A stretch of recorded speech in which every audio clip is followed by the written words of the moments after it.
Well, I am. I'm really a bit surprised and delighted at my guest today. This is a part of not only the Poetry of Predicament podcast, but it's also a part of kind of a side project to the Poetry of Predicament.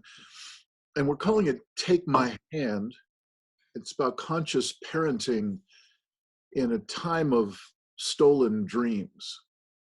And what that rather poetic title is supposed to mean is the challenges of really being a human being in these times are different than anything any of us have grown up with before. And I think it's clear, it's particularly clear for people who are parents now, and that's the vast majority of people who we're speaking with in this Take My Hand series.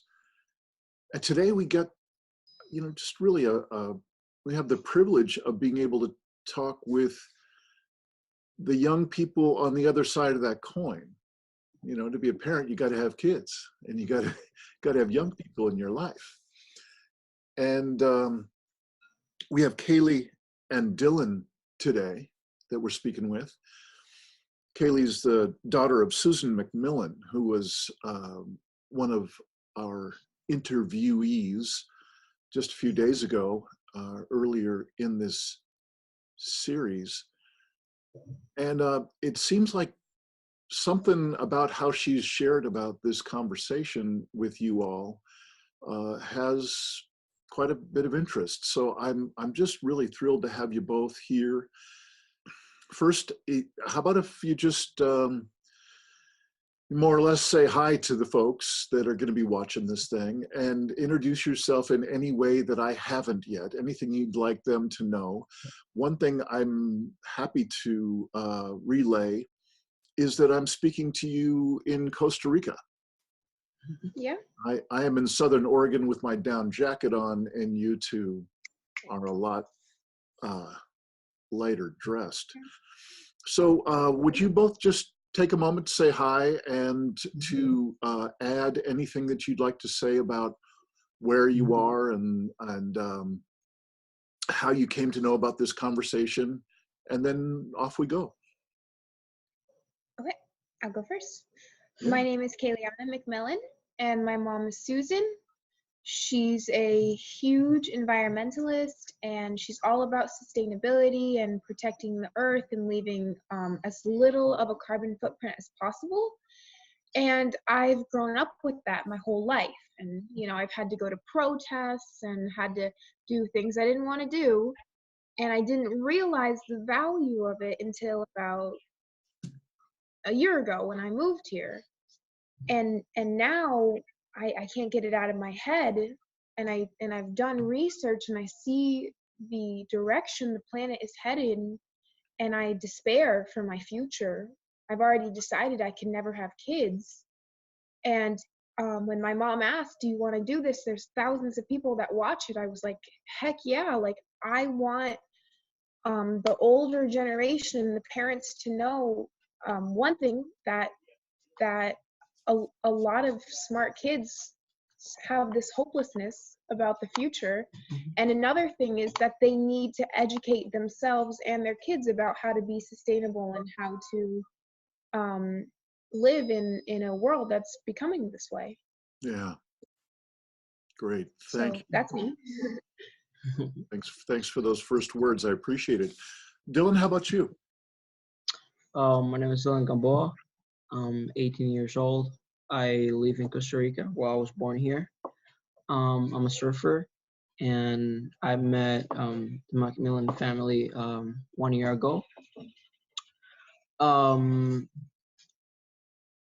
Racing here in Montezuma is such a small town, and it's not like a city or anything. So I didn't see like the impact so strong of the plastic and all this type of stuff. But earlier this week, I started to realized that there was a lot of plastic around beaches, and there was like, you know, um, a short amount of people actually doing something to keep our beach clean and stuff. And I also felt kind of guilty that I'm not doing anything. So I really well lately I've been trying to like um do beach cleanups, do always something to like actually help the environment and actually like um learn about it, and yeah, like educate myself with it. And actually this opportunity is it's such a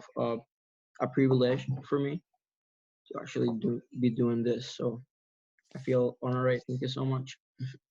Great. Well, thank you both. It is definitely an honor over here to have you both speak in. And I I often ask, because I speak so often with parents, one of the first questions I ask them is, what was the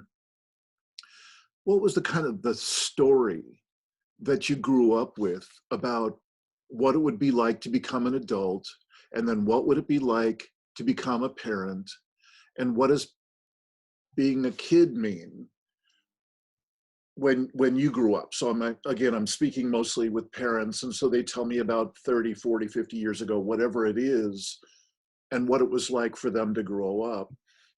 Really often they talk about how there was this part of the story was that they hoped that every generation would have at least a little bit better life than they did.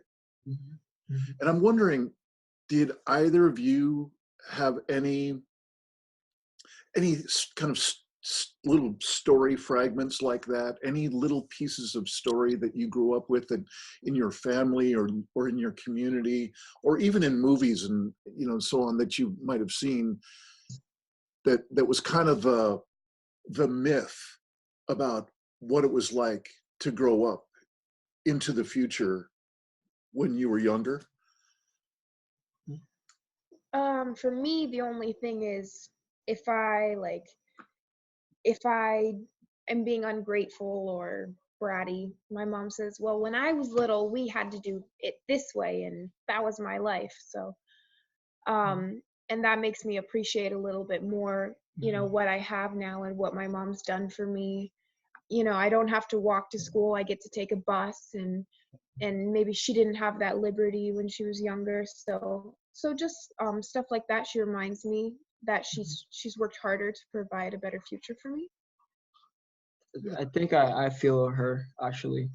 My mom was like that also with me. A lot of times when I was like bratty or I guess lazy, she always like letting me know that in her towns where she grew up, it was way harder to Yeah. actually have an education and stuff. So yeah. Mm-hmm. Yeah. Got it. Well, thanks. So, Kaylee, you started to answer this really in the first time you were speaking, and I'm wondering if both of you would say a little bit about, so what do you see now that is different than it's ever been before? For your parents, for anyone even a little bit older than you, it's different now. What are you seeing that is uncomfortably different now? Do you want to go first or go first? For me, the most prominent thing is growing up not knowing if I really have a future. I don't think any other healthy generation has experienced that. I mean, I know that kids in war zones grew up wondering if a bomb would be dropped on them, and it's definitely not the same thing, but it's always wondering, and always thinking, what's the next animal that's going to go extinct? What's the next forest that's going to get chopped down? Like, I even constantly hear the sounds of chainsaws going. Seeing the development of this country that's beautiful and and green and luscious and full of wild animals, and watching it get cut down to make way for houses and infrastructure, and watching the United States move into this country when I moved here to get away from that is heartbreaking. Mm. And I know that the invention of new things and the building of the economy when my parents were little was a great thing. Like the invention of plastic was like, oh my gosh, you can drop this and it doesn't break. But now we see plastic everywhere, and it's endless, and it's horrible. And I feel like sometimes I can't even be a kid because I'm so worried about all these things going on that I can't change. Yeah. Dylan, I'm curious, how does it show up for you?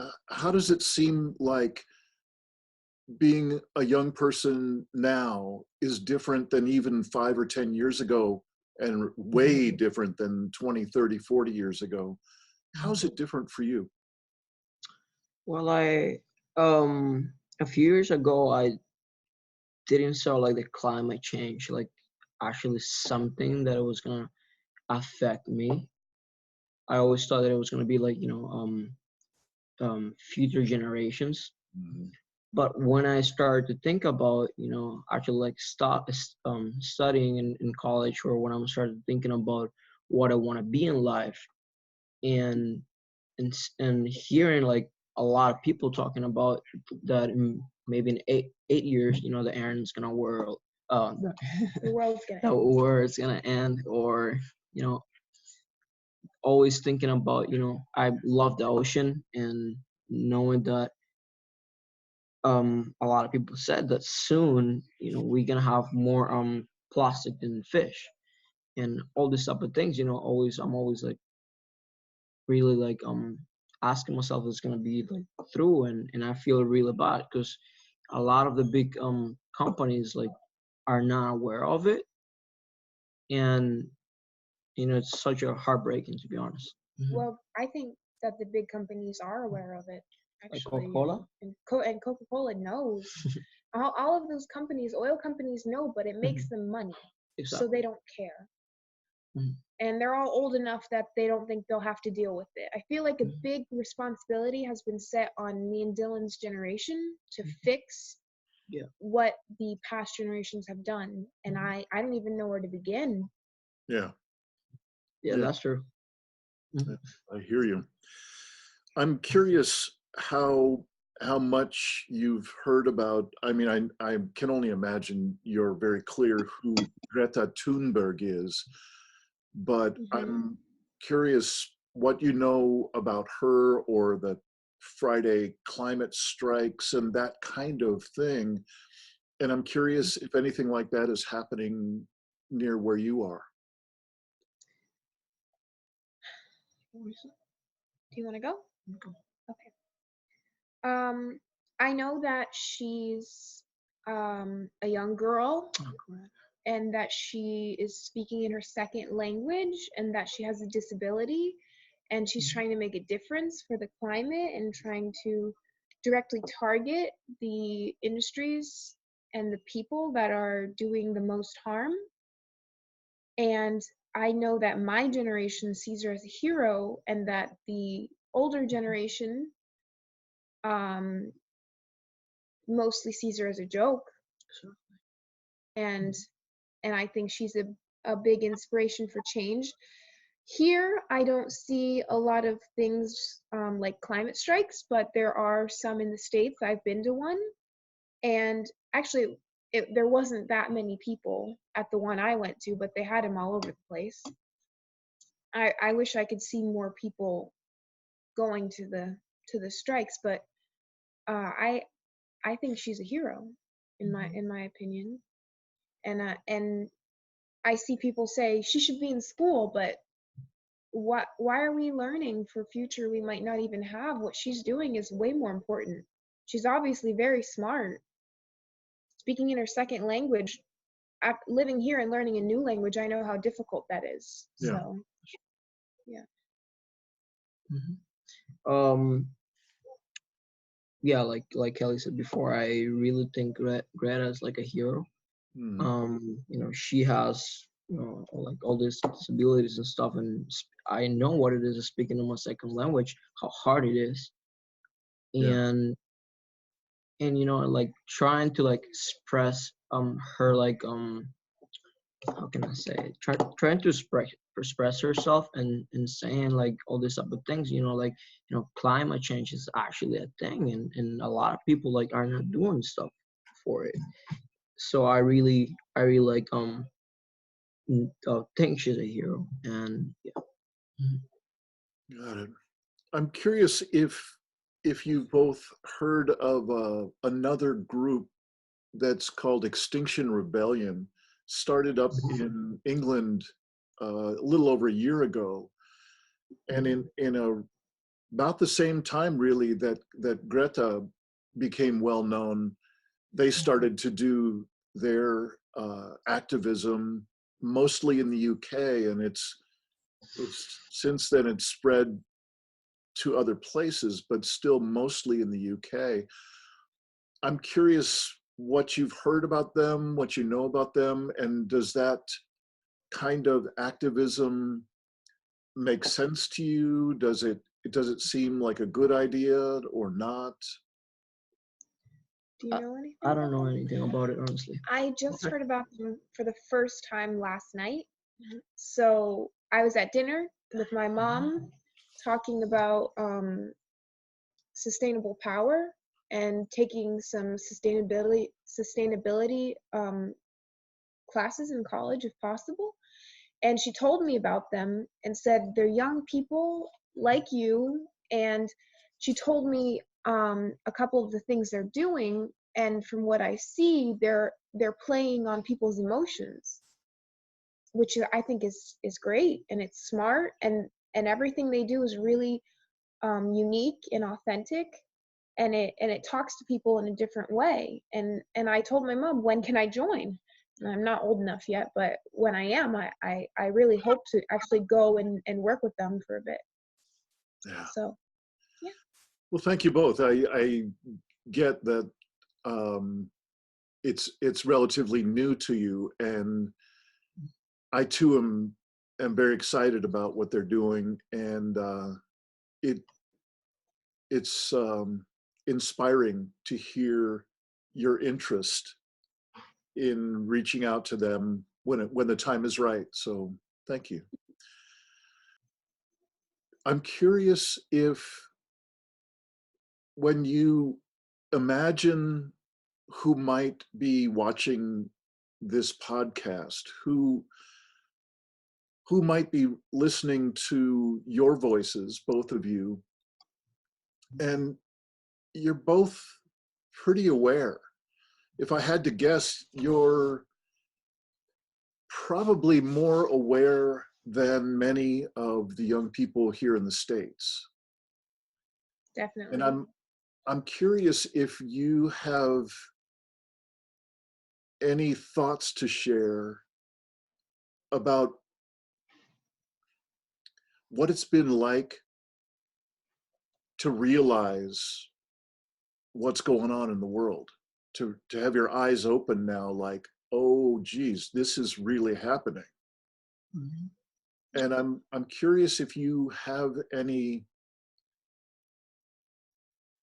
suggestions for people who haven't opened their eyes quite as much as you have. Do you have any suggestions for how other young people who are curious but don't know much, how can they learn more? How can they become more open to making a difference and to being more aware? Well, like we said earlier, we should actually like we have the resource of we have internet. We can definitely research about it. We can definitely educate ourselves at home about it. And I think what we can do as a individual, it's it's a lot, and a lot of times we think we can't do actually like a big change, but we also can. And just we just have to like allow ourselves to, think and big, and try to think like out of the box, and just see possible projects or behaviors that can change, what's happening. And personally, I've been trying to like not use plastic Hmm. anymore. Like I honestly like maize, and also like a lot like iced tea. But if I started to thinking of how many like iced teas I used to buy, it was a lot of plastic. And knowing that bunch of like the plastic bottles end on the beach, and which I hate to see them every time I go out of to surf. Yeah. And yeah, like I pretty much like stop, consuming like plastic and stuff. So yeah, mhm, that's like my advice. Mhm. Thank you. Yeah. Um, my advice, I would say, do your research. You have everything you need at your fingertips, Mhm. but check your sources, because the whole reason, part of the reason that there's no change with within like the government about what we're doing is because the oil companies make give the politicians money if they support them. Mhm. So they also make studies, and they're funded by the oil companies or by the plastic companies that that claim that there's no global warming or no climate change. So always Mhm. check your sources. And even if you somehow can't get to a library or a computer, just look around you. The sky is not supposed to be gray on the horizon, and I see that all the time in the States. It's supposed to be blue. There's not supposed to be plastic everywhere. There's not supposed to be forests cut down everywhere. In Florida, there's all of a sudden so much mass development of these like cubicle houses. That's not right. There's not a single tree for miles, just the same exact house over and over again. And I would say just look around you. I mean, look at how the birds have decreased.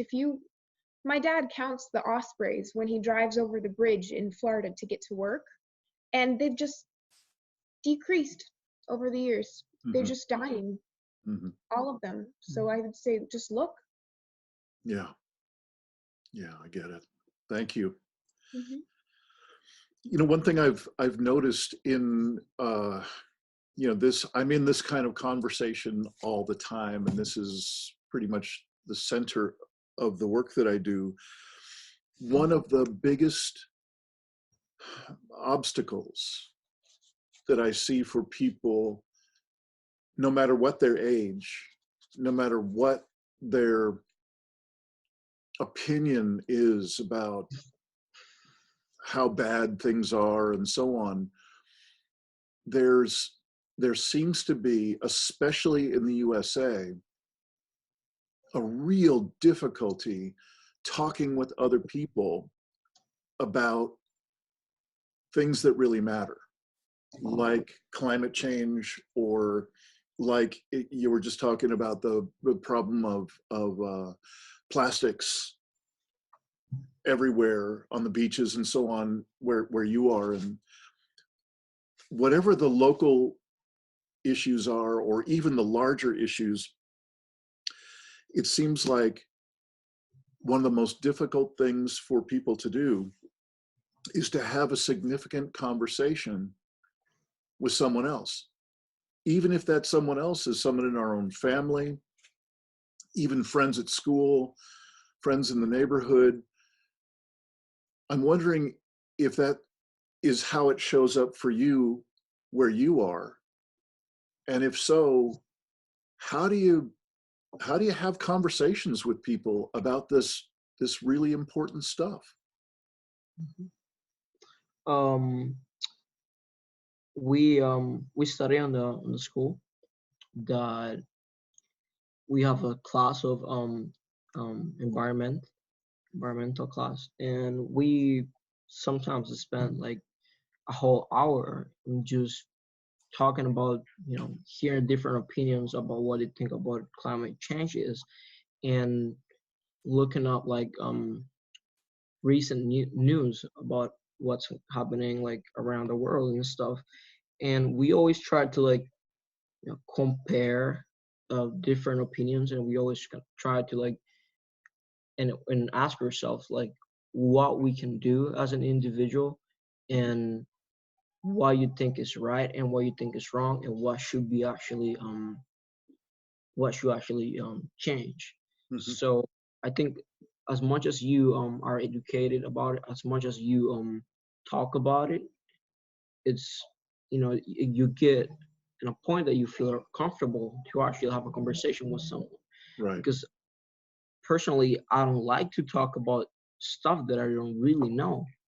And I mean, yeah, like for example, like probably Kelly knows more about the subject than me that I do, but I know something, and I feel comfortable with it, and I feel comfortable to talk about it. But yeah, I feel like a lot of people don't talk about it because they don't really know about it. Yeah. Mhm. Thank you. For me, here it's a lot easier to talk about it. At least in school. But from what I've seen, mostly people don't want to talk about it because they don't want to change their behavior. Mhm. They don't want to stop eating Nutella to stop the deforestation. They don't want to spend extra money to buy things that are more sustainable or organic. So people, it's almost like an ignorance is bliss kind of thing. Mhm. Like it's almost so big of a problem that people just pretend it doesn't exist. Yeah. Like that'll make it go away. Like people don't want to commit to it. Right. Mhm. And I've noticed that here and in the States, the difference is that the people I talk to here that I actually discuss things with are usually like-minded. And the people I talk to in the States, it usually becomes an argument. Like they will spout facts that just like cannot be correct. Mhm. I don't even know where they're getting their information from. So I find it that here people are a little easier to reason with. Well, I'm glad to hear that, because I agree with you completely that up here in the States, it can be really, really tough to have a conversation, especially if somebody disagrees, is coming from a very different point of view. Seems like it really quickly can become like an argument instead of a conversation. So I'm glad that oftentimes it's easier for you there. Yay. That's good. But even when I've brought it up in the past, it's almost like I'm killing the mood or something. Mm-hmm. And it's like not the right time to talk about it. It's never the right time to talk about it. It's never going to be a happy subject, but it's something we need to know about. It's like that's something I've noticed, is that it's like I'm a party pooper for wanting to talk to you about saving the environment and something that is now almost inevitably going to be destroyed. Yeah. I'm raising my hand in agreement. I can't tell you how many times I have been the downer at the party, the guy with the doom and gloom conversation. And so I hear you. Yeah. I have this is one of the most uncomfortable questions that I ask people, no matter what their age, but it's especially uncomfortable for me to ask because you both have so much of your life ahead.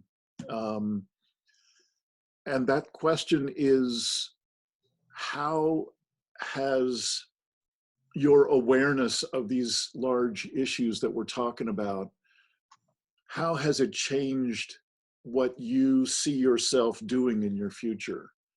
And I shouldn't assume that you have made choices that will give you less joy in life or less choices in life. But I hear you both are very aware of what's going on. And I'm just curious if that awareness has changed your plans for what you want to do in your life and accomplish in your life. Go first. Yes and no. Ever since I've been little, I've wanted to be an author, and I still want to be an author. I want to write fiction, but I would like to somehow integrate problems today into my fiction, not just climate change, but all sorts of stuff. Mm-hmm. But as for my living situation, I fully intend on being on my house being powered by natural resources, and I intend to grow my own garden for food. And already I hardly eat any meat at all. So I can't, I'm definitely never having kids. I don't want to leave this world that's falling apart into the hands of somebody that would be so precious to me, and make them feel the way that I feel growing up. Mm-hmm. I couldn't do that to someone.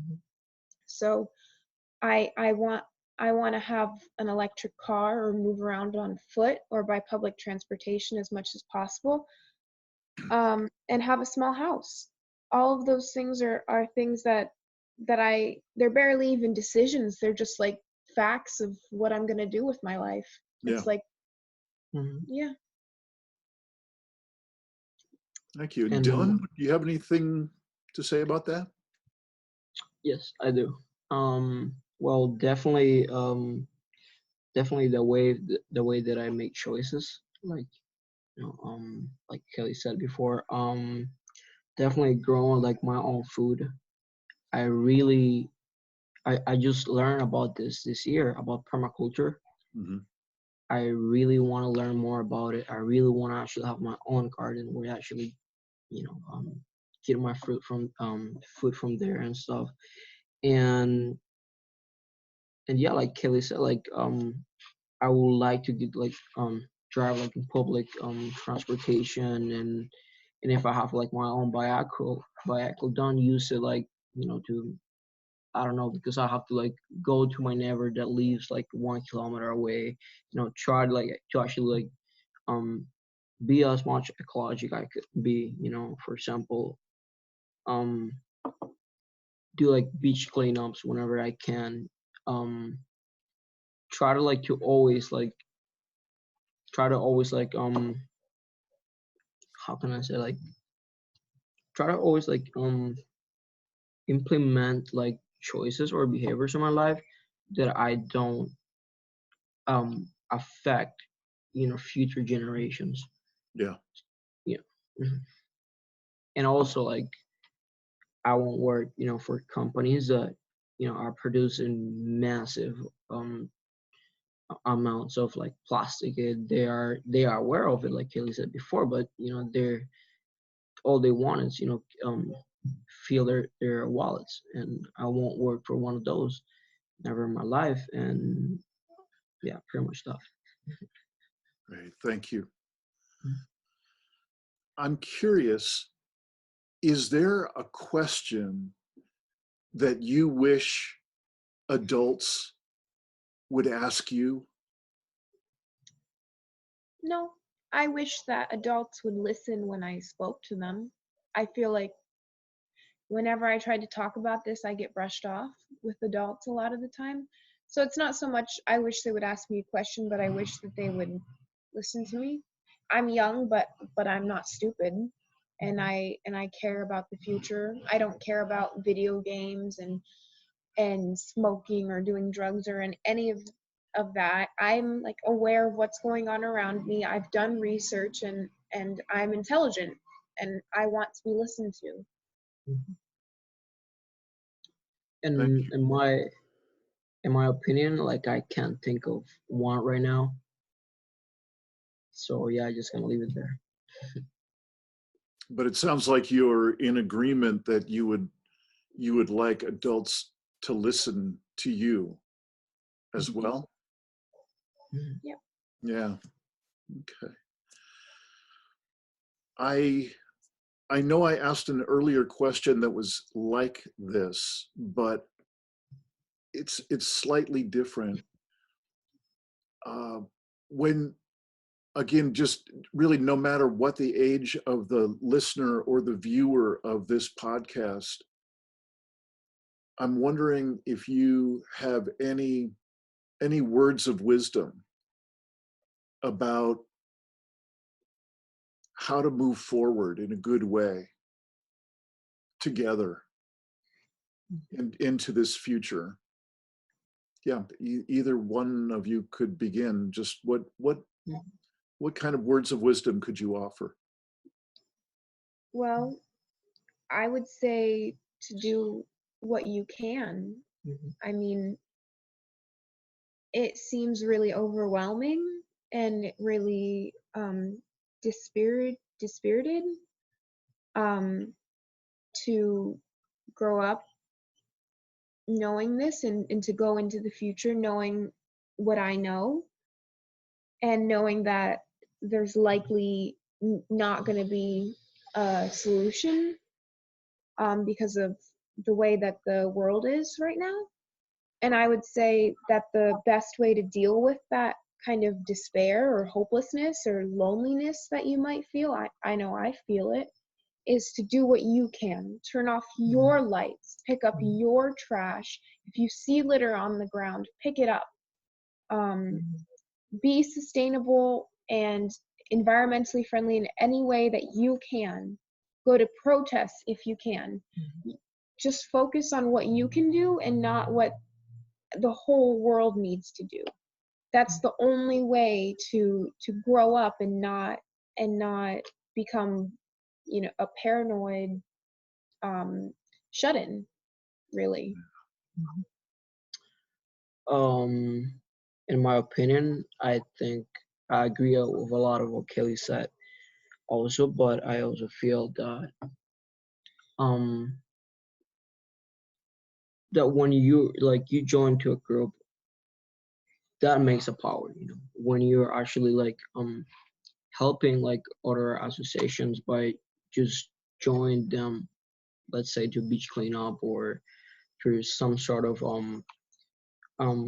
event or event that will that's prom promoting or promoting something like this that's eco-friendly. You actually should join it. You should actually what Haley said, when you see trash on the street, try to pick it up and always try to I think what I have seen here is that I heard about people doing, for example, beach cleanups or doing a lot of stuff here in my town, but they spend a lot of time trying to bring people to join to their movement, I guess.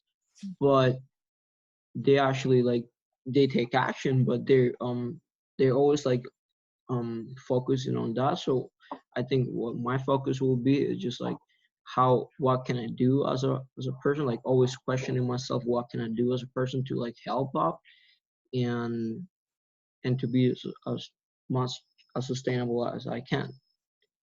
Yeah. Well, I thank you both so much for your willingness to step up and speak out, and both of you speaking so clearly such a heartful and focused way. It just feels like a gift to this whole series, and to certainly to what I know that the other folks and I were hoping would show up in this series. You have brought so much of clarity, of commitment, of possibility. And yeah, so I just really want to thank you, Kaeli and Dylan. Thank you so much for spending time and sharing what it's like to be you at your age, at this time, and where you are. It's really been a pleasure to have you here on the Poetry Predicament.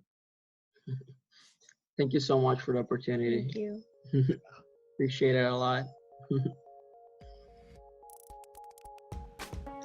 Thanks for watching another episode of the Poetry of Predicament podcast, produced by Dean Walker and the Living Resilience Alliance, www.livingresilience.net.